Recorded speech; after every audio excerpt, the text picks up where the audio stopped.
Sweet heart, నేను important meeting లో ఉన్నాను, తర్వాత చేస్తాను. నువ్వెక్కడో వీడియో కాల్ చేయమందు. నేను మీటింగ్ లో ఉన్నాను, ఇప్పుడు వీడియో కాల్ చేయలేను. బాయ్, నేను స్విచ్ ఆఫ్ చేస్తున్నా. నేను ఇంటికి వెళ్ళాలి. నాతో ఇంట్లో ఉంటూనే వేరేవాడి పక్కలో అలా నన్ను పెళ్లి చేసుకున్నావు కదా, వాడితో ఏంటి ఇప్పుడు? ఇదే నా ప్రేమంటే? అయ్యో, ఎందుకు నవ్వుతున్నావు? నీకో ప్రాపర్ జాబ్ లేదు, మనీ లేదు, బ్యాక్గ్రౌండ్ లేదు. అసలు లోకంలో ఏ అమ్మాయి అయినా నీలాంటి వాడితో రిలేషన్షిప్ లో ఉండాలని ఎందుకు అనుకుంటుందిరా? బయట అమ్మాయిలందరూ నాలాగా పిచ్చోళ్ళు కాదు, నీలాంటి లవ్ చేసి పెళ్లి చేసుకోవడానికి. నన్ను కొట్టే వరకు వచ్చింది నా మీద ప్రేమ. నువ్వు అడిగినట్టే డివోర్స్ ఇస్తాను.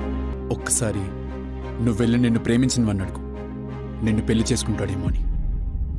It's over with Pratap. ఇంకా మనం ఎప్పటికి ఇలానే కలిసి ఉండొచ్చు. Wait, what? ప్రతాప్కి మన గురించి తెలిసిపోయింది. Situation out of control. నువ్వు కూడా మీ పేరెంట్స్కి మన గురించి చెప్పేసి మనం పెళ్లి చేసుకోవచ్చు.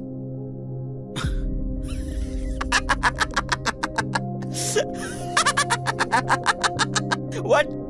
సీరియస్లీ రేణు, నేను నిన్ను పెళ్ళా? మన రిలేషన్షిప్ జస్ట్ ఫన్ అంతే, ఓకే? ఈ పెళ్ళి ఇవన్నీ సారీ. అంటే నీకు ఆల్రెడీ పెళ్ళయింది. నీకు పెళ్ళై కూడా నేను నిన్ను మళ్ళీ పెళ్లి చేసుకుంటాను, నువ్వు ఎలా అనుకున్నావు? నన్ను ఎందుకు చీట్ చేసావు? చీట్ చేసింది నువ్వు, నేను కాదు. I'm not the cheater, okay? నువ్వు నీ హస్బెండ్ని చీట్ చేసావు, నేను నిన్ను కాదు. అంతా పిచ్చిగా ఆలోచించినావు కదా, ఎందుకంటే నీలాగా పెళ్ళైన వెంబడి చాలా మంది పడతారు. బట్ పెళ్ళైంది నీకు, ఆ లిమిట్స్ నీకు తెలవాలి. మీకే లేనప్పుడు మాకేంది? Get lost.